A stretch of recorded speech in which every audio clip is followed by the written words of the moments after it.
बिस्मिल्लाहिर्रहमानिर्रहीम। अस्सलामु अलैकुम। मैं हूं मुनीर वसीम मदीना मुनव्वरा से। आज का व्लॉग मदीना शहर में और मस्जिद नबी और रोज़ा पाक पर बहुत ज़्यादा बारिश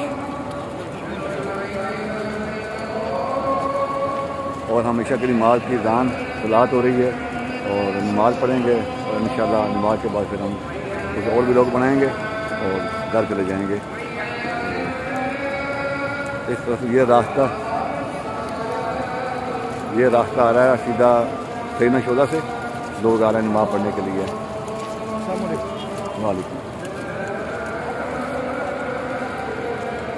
ये सब होटल हैं, कॉफ़ी शॉप हैं सब।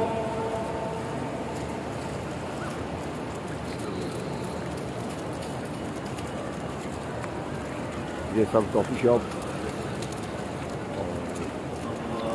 KFC और मेडिकल स्टोर और हाजी साहबान जा रहे हैं। माशाल्लाह कितना रश है हाजियों का। ये सब उम्रा ज़ाहिरीन है।